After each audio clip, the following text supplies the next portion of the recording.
Bonjour et bienvenue pour cette nouvelle émission consacrée à l'économie du sport, une émission concoctée par La Tribune et le GIE France Sport Expertise. Et une émission qui est consacrée aujourd'hui à un objet sportif non identifié, l'e-sport, une nouvelle pratique, peut-être pas si nouvelle que ça. On va en discuter avec nos invités. Nicolas Bianco, bonjour. Vous êtes responsable développement commercial, sport et e-sport chez Viparis. Oui. À vos côtés, Thibault Lefleu, vous êtes directeur communication et relations institutionnelles de MCES, une entreprise qui est installée à Marseille. Et Éloi Relange, donc vous êtes membre du Comité national olympique, mais surtout vous êtes président de la Fédération française d'échecs, grand maître. Et on va voir qu'il y a beaucoup de choses à dire entre les échecs et l'e-sport. Peut-être pour commencer une première question, Thibault, l'e-sport c'est quoi ? Alors l'e-sport, c'est la version compétitive des jeux vidéo. On a les jeux vidéo qu'on peut appeler le gaming principalement, donc qui est toute pratique, chacun peut pratiquer les jeux vidéo à sa manière. L'e-sport, c'est vraiment la version compétitive, donc on cherche la performance, on s'inscrit à des compétitions, on souhaite performer. Donc ça peut être seul, en équipe, online ou offline, tous les modes sont possibles, mais en tout cas c'est la version qui se développe le plus actuellement, c'est cette version qui est compétitive et qui plaît énormément aux jeunes, et d'ailleurs pas que aux jeunes, on le voit dans les chiffres.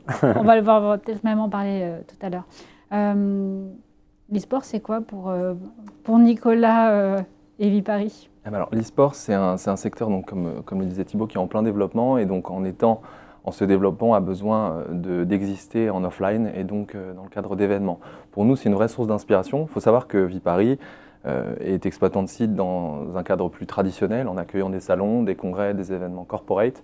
Et nous avons eu ce besoin et cette envie il y a quelques années de développer des nouvelles typologies d'événements. Donc des nouveaux modèles d'une part, et aussi des nouvelles thématiques. Plus grand public, plus B2C, dont l'e-sport fait clairement partie. Et c'est une vraie source d'inspiration pour nous là, depuis ces quelques années.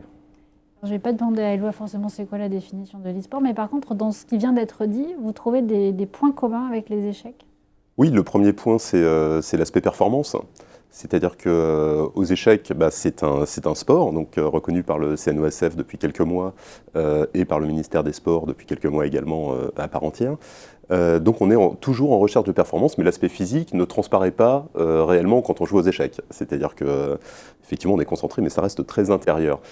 Donc la recherche de performance c'est quelque chose d'essentiel, donc pour ça le corps doit suivre, parce que quand on est à très haut niveau, eh bien, on va jouer des parties de 6 heures par jour pendant 10 jours, 15 jours de suite, où la moindre erreur d'inattention, la moindre faiblesse mentale va nous coûter une partie, ce qui est donc inacceptable. Donc on est en recherche complète de performance sur le côté physique, sur le côté mental, sur le côté nutrition, tout ça au service de la technique du jeu. Et le côté e-sport des échecs est très clair, puisque quand on joue aux échecs sur Internet, eh bien, c'est exactement la même chose que quand on joue aux échecs sur un plateau. On rejoint la définition qu'a donnée Thibault précédemment. Vous l'avez dit, vous êtes reconnu depuis peu de temps. L'e-sport a eu un petit moment de gloire il y a quelques mois, reçu par Emmanuel Macron, en tout cas une filière qui a été reçue pour partie par Emmanuel Macron. C'est quoi ? C'est le début d'une reconnaissance ? Oui, clairement, c'est un marqueur très fort dans la jeune histoire de l'e-sport français, on va dire, qui a à peu près 20 ans. C'est la première fois qu'il y a cette telle reconnaissance par un président de la République qui a voulu marquer le coup et reconnaître cette filière. Donc c'est vrai que ça a été un moment très fort, qui a été d'ailleurs organisé par France e-sport, qui est l'organisme aujourd'hui, qui est l'interlocuteur privilégié du gouvernement sur le sujet. Il n'y a pas de véritable fédération à ce jour. Il y a des projets qui sont en train de se mettre en place. Mais oui, clairement, ça a été un moment très fort pour tout l'écosystème de l'e-sport français. Vous avez peut-être des passerelles avec les échecs, peut-être des bonnes pratiques à aller chercher clairement. Dans cette filière qui effectivement se structure aussi comme une filière économique, qui a dû se faire reconnaître aussi comme un sport à part entière, comme vous venez de l'expliquer. Nous, en tant que fédération sportive, on a un enjeu sociétal, c'est-à-dire que le vivre ensemble, que les gens se rencontrent, qui viennent échanger, qui sortent de chez eux pour aller pratiquer un sport, pratiquer autre chose. On a une extension de l'éducation nationale quelque part par le sport, par les éducateurs qu'on va avoir. Ça, c'est très important. Et donc, on sent qu'il y a une opportunité extraordinaire, donc avec l'e-sport, avec la pratique des échecs en ligne. C'est là que sont les jeunes aujourd'hui. Et donc, on a pour ambition quelque part de réussir à trouver la passerelle pour les faire pratiquer dans un club ou pratiquer en compétition. Et je pense qu'il y a beaucoup de projets dans l'univers e-sport qui vont aussi dans ce sens-là. Le plus parlant pour moi étant l'événementiel, évidemment. C'est-à-dire que quand on crée un événement e-sport, que ça regroupe plein de gens qui ne se connaissent pas, de milieux différents, qui vont se découvrir, qui vont échanger, c'est déjà une victoire quelque part pour la société. Donc, événementiel, voilà, c'est oui, le c'est le très mot, intéressant. Nous, notre objectif, il est clair, il est de se développer vers des nouveaux secteurs qui sont intéressants parce qu'ils ont une vraie plus-value pour l'événementiel. On a des événements, donc des lieux de vie éphémères, des produits d'émotion qui sont créés. L'e-sport est vraiment partie intégrante de cette stratégie. Pourquoi ? Parce que c'est une vraie innovation. Les échecs aussi, c'est des pratiques qui en fait nous permettent de concevoir et d'approcher nos sites différemment, sur une approche peut-être plus digitale, plus streamée, un engagement de la communauté, une gestion du public différente. C'est vraiment, dans une logique très grand public, une vraie force vive pour nos activités traditionnelles et un vrai complément pour notre activité sport dont on parlera sûrement, mais l'activité traditionnelle aussi, plus large. Justement, sur l'activité sport, vous avez commencé c'est plus l'e-sport, vous disiez, qui Oui, draine exactement. le sport. Oui, parce qu'encore une fois, voilà, à notre humble niveau, nous avons des sites qui travaillent sur des salons, des congrès, du corporate. On va accueillir des grands événements internationaux au niveau sportif, mais c'est encore très embryonnaire. Et l'e-sport, c'est une vraie source d'inspiration, un vrai laboratoire pour ces événements-là. Encore une fois, sur la gestion du public, sur la manière d'aménager nos halls, on a la chance d'avoir des lieux avec un vrai potentiel d'aménagement. Mais on ne va pas non plus se concurrencer d'autres types d'arénas que nous ne sommes pas. L'idée, c'est de pouvoir répondre à une demande qui se festivalise, qui change, qui a besoin d'espaces nouveaux. Et là, on a une vraie valeur ajoutée. Il y a finalement aussi, c'est un sujet qu'on avait déjà abordé ici, mais ce rapprochement entre le sport et le divertissement, finalement, ça y répond. Le sport, les échecs, finalement, il y a une espèce de point commun, de créer de l'expérience, de l'émotion, oui, que ce soit finalement c'est ça. Je pense qu'on est vraiment à la croisée des chemins. Souvent dans les définitions, d'ailleurs chacun a un peu sa définition de l'e-sport, hein, c'est toujours un débat intéressant, mais c'est avant tout de l'entertainment, c'est un loisir. Alors qui est en train de se professionnaliser. On a vu, on a des compétitions, on a des professionnels de ça, mais avant tout, c'est un loisir et qui plaît énormément aux jeunes générations parce qu'ils se retrouvent dans ce mode de consommation. On parlera sans doute de Twitch tout à l'heure, mais c'est vrai que c'est des supports de diffusion qui sont extrêmement accessibles et qui permettent de répondre aux attentes des plus jeunes. Et je pense que le mouvement sportif se doit de s'approprier déjà ces codes-là et peut-être s'adapter en fonction des attentes des plus jeunes s'ils ne veulent pas que les jeunes s'éloignent trop du sport, ce qui est en train d'arriver pour certaines pratiques. Donc on est vraiment là entre le mélange du sport et de l'entertainment. Oui. Oui, moi je suis personnellement spectateur d'e-sport et pratiquant en fait de jeux vidéo anciennement. Et effectivement, je me retrouve bien à suivre les champions, à regarder le spectacle. C'est quelque chose qui est magnifique, comme le sport traditionnel. Une difficulté qu'on a aux échecs. Parce qu'aux échecs, effectivement, les règles sont très simples, mais le jeu est extrêmement complexe. C'est-à-dire que quand un champion va jouer un coup où il aura réfléchi 2 secondes, il va s'être passé énormément de choses dans la tête et c'est très difficile pour le commentateur de retranscrire auprès du public ce qui vient de se passer. Dans la tête, Donc ça, c'est une difficulté. Alors que dans les jeux vidéo, on l'a pas. C'est-à-dire que c'est extrêmement technique, extrêmement difficile, extrêmement précis, mais c'est facile à regarder. C'est facile à regarder, facile à vivre, comme le sport traditionnel. Donc ça, c'est un petit truc qu'on a aux échecs, mais ce qui n'empêche pas d'avoir effectivement des 30 000 visiteurs uniques, enfin à l'instant T, qui suivent des streams d'échecs en français. Donc c'est quand même des belles performances d'audience. Ils nous apprennent beaucoup pour appréhender l'événement. Nous avons par exemple un partenariat avec la Carmine Corp qui est clairement dans ces types d'événements un vrai exemple de ce que fait l'e-sport dans cette festivalisation, dans cette approche très globale de l'événement. Ils font, durant leurs shows, qui sont les KCX, des compétitions, mais aussi du concert, de l'interaction avec le public. Et donc, on est vraiment là dans une logique très, comme tu le disais, de divertissement qui nous inspire beaucoup pour l'approche de l'événement sportif et encore une fois, tous nos départements événementiels. Thibaut, vous l'avez évoqué tout à l'heure, il y a une difficulté à garder aussi des licenciés dans certaines pratiques sportives, notamment le tennis. Est-ce que l'e-sport peut être un outil de fidélisation ?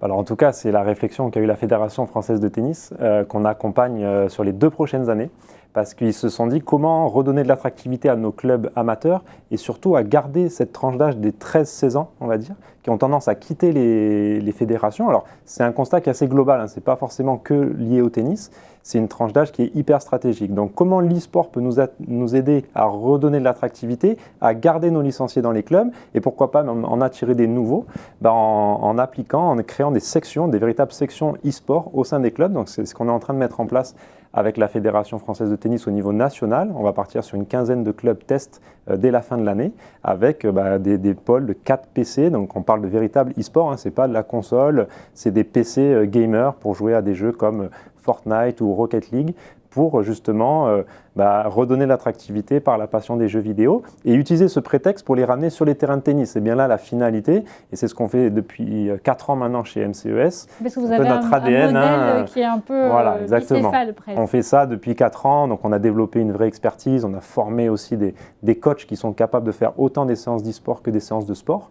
Donc voilà. Parce que vous, votre principe, c'est de dire on fait du sport, mais on fait de l'e-sport aussi. Exactement. C'est vraiment la raison d'être, on va dire, d'MCES. On vient tous du monde du sport chez MCES. Romain et Sandra Sombré, les fondateurs, ont même des centres de sport sur le modèle des foot à 5, sans doute vous connaissez ce modèle-là. Donc ils se sont dit, en fait, comment créer un véritable club d'e-sport, parce que c'est la passion numéro 1 des jeunes, mais personne n'encadre cette pratique. Donc le constat, il était flagrant il y a 4 ans. Ils se sont dit, en plus, eux-mêmes, parents d'adolescents gamers, ils se sont dit, c'est trop dommage que personne n'encadre cette pratique-là. Donc on a décidé de créer les premiers clubs d'e-sport. Et vous l'avez compris, en rendant le sport obligatoire dans nos programmes. Et ça, on ne lâchera jamais là-dessus, parce que c'est un moyen de remettre les jeunes sur les terrains de sport.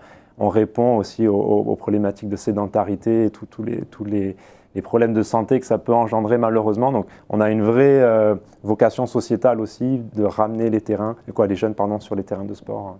C'est ce qui nous fait vibrer aussi beaucoup actuellement. Mais je pense qu'il y a une mission de conseil aussi à faire auprès de toutes les fédérations sportives, parce que j'en discutais avec certaines d'entre elles. Je pense que le tennis a la stratégie la plus aboutie, effectivement, dans ce que j'ai pu constater, mais ils sont globalement assez perdus. C'est-à-dire qu'ils ne savent pas comment adresser ce nouveau phénomène de jeunes qui restent jouer aux jeux vidéo à la maison plutôt que d'aller au terrain ou au club ou sortir faire du sport. Et ça, il y a un vrai... on a France eSport qui est au taquet sur le sujet, qui se mobilise, qui se pose les bonnes questions et qui fait avancer le sujet. Mais la route est encore assez longue parce qu'il n'y a pas de plan très simple. Donc j'espère que le test tennis va s'avérer très positif, très concluant, et ça permettra ensuite d'être généralisé, peut-être un modèle pour les autres fédérations. C'est une belle manière aussi de crédibiliser ce secteur et cette activité, de ne pas la réduire à simplement de la compétition ou à un match sur Internet. L'e-sport, c'est une structure avec beaucoup de métiers possibles. C'est aussi des nouveaux horizons pour les jeunes. C'est des coachs, c'est des agences. Voilà, c'est un secteur très global. En le structurant et d'une certaine manière, donc en le crédibilisant, on lui permet aussi de passer à la vitesse supérieure. Et pour nous, sous l'angle événementiel, on le remarque vraiment, ça nous permet aussi de parler. Et vous, ça vous a fait prendre un virage finalement, parce que vous êtes très B2B dans les salons que vous accueillez, et finalement, c'est un virage B2C? Non, c'est pas un virage. L'activité traditionnelle de Viparis reste B2B, donc salon, congrès traditionnel. Vous ajoutez, alors. Mais exactement, comme beaucoup de lieux et d'autres acteurs de l'événementiel, on doit changer, se transformer, et notamment l'approche de nos sites. Avoir un département qui vise justement à développer de nouvelles typologies d'événements, c'est très intéressant parce que ça nous positionne sur de nouveaux secteurs, certes, mais aussi ça apporte un vrai complément à notre activité traditionnelle. Et il faut savoir que des salons, des congrès peuvent énormément s'inspirer de ce que veut faire l'e-sport dans leurs événements, et on y travaille en ce moment. Donc non, c'est un plus. Et c'est une bonne question, ça. Vous êtes adressé comme ça, on vient vous voir en disant on aimerait vous avoir sur un congrès, quelque chose de très B2B. Est-ce que à la fois vous pour les échecs et vous pour l'e-sport, on vient vous voir en disant on aimerait aussi que vous soyez là dans un événement où vous n'êtes pas forcément attendu? Alors oui, clairement. Alors nous on est régulièrement sollicité. J'ai envie de donner un exemple qui s'est passé il y a 2 semaines à côté de chez nous à Aix-en-Provence. On a été contacté par les missions locales. Parce qu'ils ont du mal à contacter les jeunes, à se rapprocher d'eux, à montrer qu'ils peuvent être accessibles et qu'ils peuvent être utiles aux jeunes. Donc ils ont créé un véritable événement d'e-sport dans une salle qui s'appelle le Sismic à Aix-en-Provence. Donc ça pourrait être tout à fait applicable par ailleurs. Et ils ont eu un grand succès parce qu'il y a beaucoup de jeunes qui se sont déplacés, donc encore une fois par ce fameux prétexte de la passion des jeux vidéo, pour ensuite les ramener vers des sujets d'insertion, d'orientation, etc., avec des stands d'information gérés par les missions locales. Donc là, oui, en effet, c'est un événement à la base qui n'était pas vraiment e-sport, mais ils ont réussi à l'intégrer, et ça a été un grand succès parce qu'ils ont mobilisé les jeunes, leur cœur de cible, qu'ils ont du mal à adresser par ailleurs, finalement, mais ils ont réussi à les adresser par les jeux vidéo et l'e-sport. Il n'y a pas que le sport, il y a aussi d'autres secteurs de l'économie qui peuvent être intéressés. C'est la même chose pour les échecs? Alors, pas tout à fait. Nous, je ne pense pas aujourd'hui qu'on soit un élément d'attractivité sur un... Pas encore. Voilà, pas encore. Mais vous par êtes au contre, comité, on est sollicité par exemple par la DPJJ pour aller animer des DPJJ, ateliers échecs. C'est la protection de la jeunesse judiciaire. Donc, en fait, les jeunes en réinsertion, ou moins jeunes d'ailleurs également, qui organisent des tours et des activités pour les détenus, les jeunes incarcérés. Et les échecs sont sollicités dans ces cadres-là pour proposer des ateliers aux jeunes, pour découvrir quelque chose, pour se remettre dans la compétition, pour avoir le respect des règles, les vertus du sport qui leur sont proposées, autour de quelque chose d'extrêmement peu coûteux, extrêmement accessible. C'est vrai que c'est un avantage des échecs, mais un échiquier, ça coûte 10 € et ça tient 20 ans. Et il suffit de ça pour pouvoir jouer toute la journée. Tout à fait pareil pour le sport. Non, il y a un vrai modèle d'ailleurs qu'on est en train de trouver à ce sujet-là, mais si je peux me permettre de rebondir sur ça, on est en train de montrer aussi d'avoir des sections e-sport au sein de clubs ou d'organisations sportives, ça peut être aussi des sources de revenus à développer. Donc là, on est dans du pur marketing. On crée des offres de stages, par exemple, pendant les vacances scolaires. On fait des matinées de sport, des après-midi d'e-sport. On fait des compétitions, bien sûr. On recrée le lien, on recrée de la vie. D'ailleurs, il y a beaucoup de fédérations qui ont des thématiques club lieu de vie. Et clairement, ils intègrent les jeux vidéo et l'e-sport dans cette thématique-là. On peut recréer aussi du lien intergénérationnel, parce que c'est une des rares activités où on peut jouer avec ses parents, où l'enfant peut expliquer à son parent comment on fait. Donc ça le valorise aussi de pouvoir expliquer ça. Ça marche très bien pour les échecs, ce que vous êtes en train de dire. Exactement. On fait avec les EHPAD. Dernièrement, dans nos locaux, on a accueilli une finale régionale de Silver Geek, qui est une compétition voilà, voilà. C'est du Wii Bowling pour ceux qui connaissent. Et donc là, les qualifiants, c'est une compétition vraiment inter-EHPAD avec une finale nationale. Et donc là, on a eu le vainqueur du département qui a remporté la partie dans nos locaux le mois dernier. Donc voilà, c'est les jeux vidéo, encore une fois, c'est vraiment extrêmement large. C'est une source d'opportunités quasiment infinie. Et après, chacun doit trouver son modèle et ses intérêts. Mais c'est vrai que le monde du sport a tout intérêt. En tout cas, ils ne peuvent plus passer à côté. On en parlait tout à l'heure. Chacun doit se l'approprier en fonction de ses enjeux et de ses intérêts. Et du coup, Nicolas Bianco, ça vous donne des idées? Pourquoi pas faire venir des échecs? C'est rajouter sport et échecs. À lui qu'il faut donner l'idée, du coup, de dire, mais bien sûr. Non, nous c'est exactement, pour rebondir ce que vous disiez tous les deux, élargir le spectre, c'est très intéressant. La pratique, elle n'est pas figée. Si on ignore un secteur aussi porteur que l'e-sport, aussi porteur que les échecs, d'une certaine manière, on n'a pas compris. Donc, de la même manière, nous, nos lieux, ils sont prêts pour accueillir tout le monde. Et surtout, cela nous apporte énormément. On parlait de l'approche, par exemple, streamée, des scénographies plus digitales. Le Covid a bien entendu accéléré les choses, mais l'approche digitale des acteurs de l'e-sport et bien d'autres est hallucinante. On remarque qu'un événement qu'il y a eu chez nous en juillet dernier, avec 3600 personnes donc au Palais des Congrès, était vu en même temps par le pic à 130 000 personnes. Comment appréhender différemment l'événement via cela, c'est passionnant. Et les acteurs traditionnels peuvent beaucoup se nourrir de cette expérience. On avait une scénographie différente, on avait des approches complètement à part entre le physique et le digital. Et cette croisée des chemins aujourd'hui, ce rapport hybride à l'événement, nous, c'est ce sur quoi on souhaite se développer de plus en plus. On a un projet dans les cartons, justement, de créer un grand Open de France international avec des qualifications mondiales. Alors, c'est le projet est dans les cartons. J'espère qu'il arrivera à Paris dans un très beau lieu. Mais en tout cas, effectivement, on travaille sur comment attirer les gens à ce congrès, parce que, comme je disais, on a cette difficulté que si on fait que des échecs, c'est un petit peu dur à suivre. Donc, il y a tout l'environnement autour, tout l'aspect vidage, tout l'aspect interaction avec le public, l'aspect interaction avec les joueurs du monde entier, parce que ça fonctionne très très bien, les échecs en hybride, ça marche parfaitement. Donc c'est un projet qui est effectivement en train de naître au sein de la fédération. On est en train de travailler, rechercher des partenaires, rechercher des lieux et surtout finaliser le concept. Les lancer. Voilà. On a évoqué effectivement Twitch tout à l'heure. Vous faites une levée de fonds sur Twitch en ce moment. Vous retransmettez les compétitions sur Twitch. Pourquoi Twitch ? Alors Twitch, nous on a fait la promotion de notre levée de fonds sur Twitch, en effet pour capter les communautés.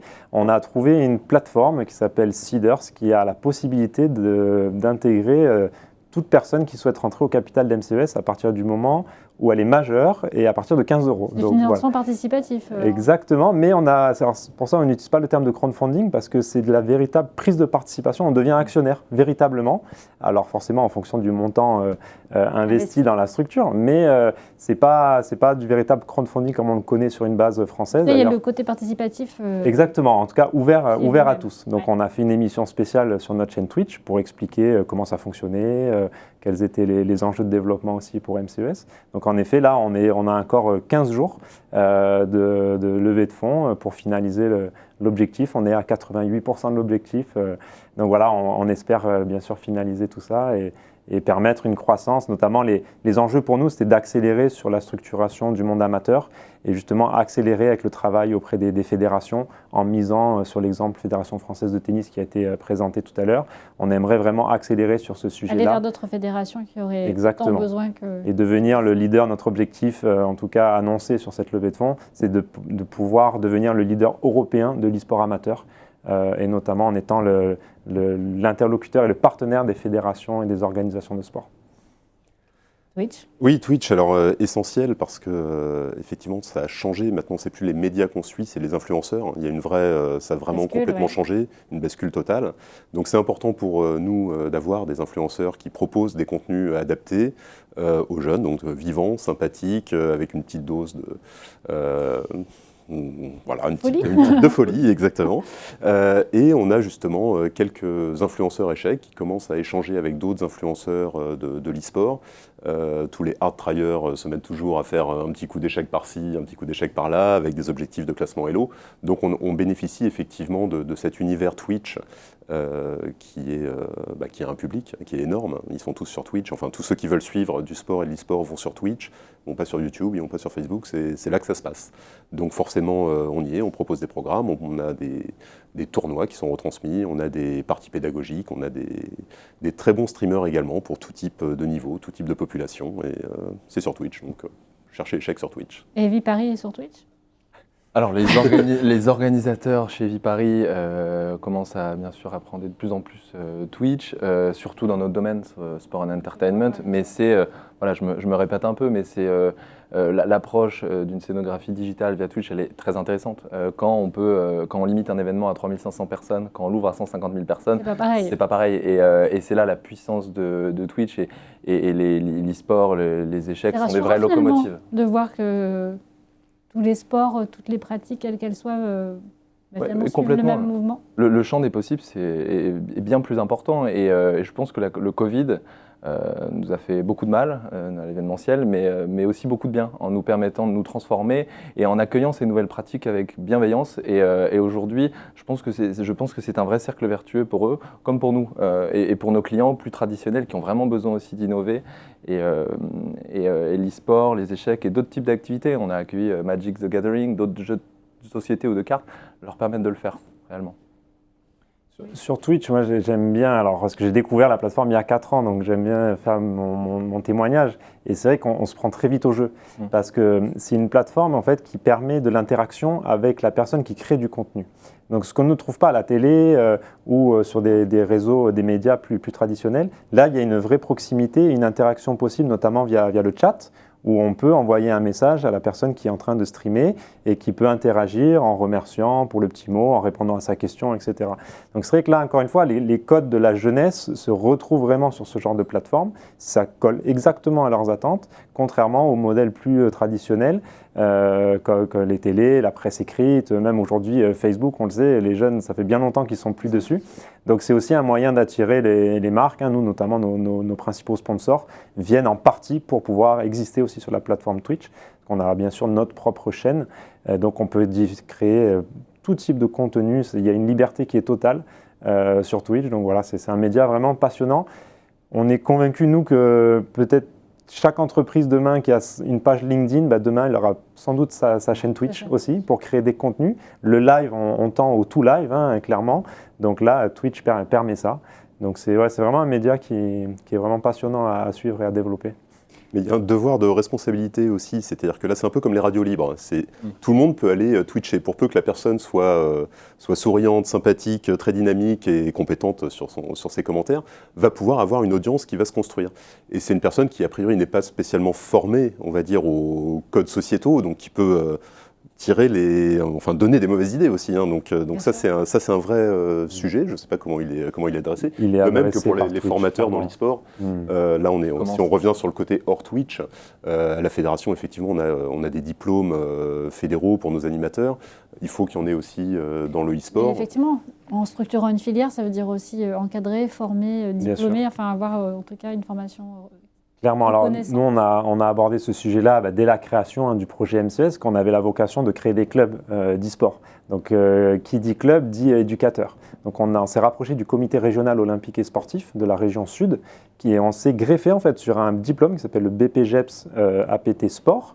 Et on est venu rajouter 30%, un module de 30% sur vraiment la particularité de l'encadrement de séances e-sport.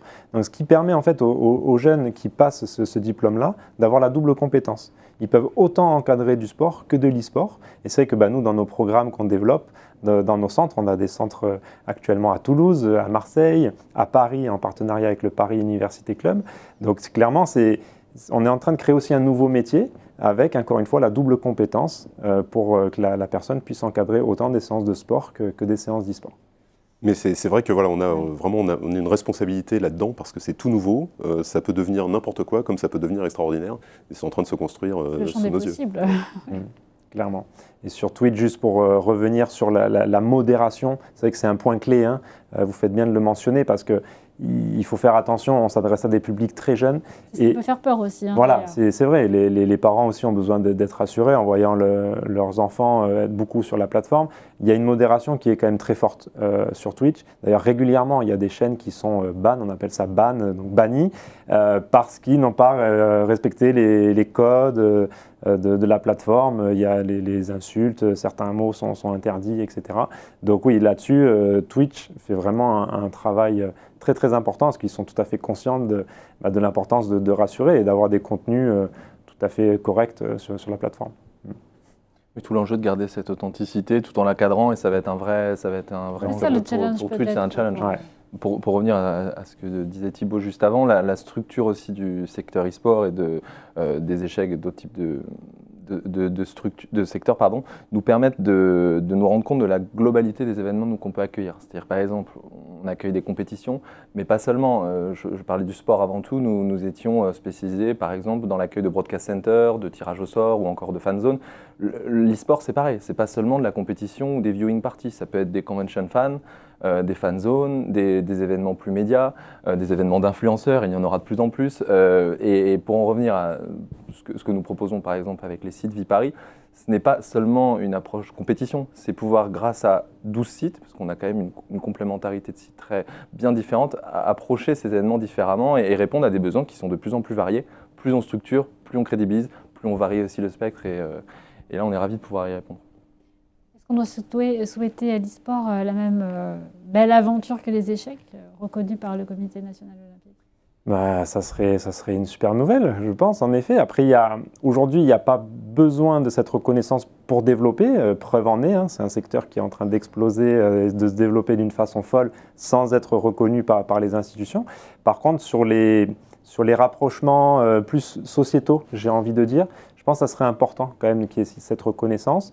Nous, pour la petite anecdote, on est dernièrement labellisé ESUS, donc on est une entreprise solidaire d'utilité sociale, donc on intègre l'économie sociale et solidaire. C'était important pour nous de montrer ce marqueur fort et de prendre aussi un positionnement assez stratégique sur ces sujets-là, plus que d'aller sur l'e-sport professionnel, sachant qu'on est aussi sur l'e-sport professionnel. On a 2 équipes actuellement, sur League of Legends et Fortnite, mais on sent que notre ADN et notre raison d'être nous ramènent, et c'est pour ça, encore une fois, qu'on a créé MCES, sur l'e-sport amateur et le lien avec le monde du sport. Donc il y a une vraie utilité. Si on intègre le CNOSF, ça serait forcément une super nouvelle. Peut-être le sujet sera lancé. Voilà, mais Les l'échec, conseils sont là. Oui, alors bon, L'échec est un super exemple. contrairement à ce qui a été dit, je ne suis pas membre du CNOSF, je suis Oui, pas dans le oui. conseil d'administration, je représente la Fédération française qui est devenue nouvellement membre du CNOSF. Et voilà, mon avis personnel, c'est effectivement qu'il y a énormément de choses à échanger avec les fédérations sportives, avec le mouvement sportif. C'est déjà fait sans être membre. Après, c'est une étape, effectivement, c'est un parcours à faire. En tout cas, il faut, à mon sens, se mobiliser pour, et il n'y a pas de raison que ça n'aboutisse pas. Très bien, merci à tous les trois. Sujet passionnant que l'e-sport, que l'on n'aura pas fini de voir se développer. Merci Merci. beaucoup. Merci beaucoup. Merci.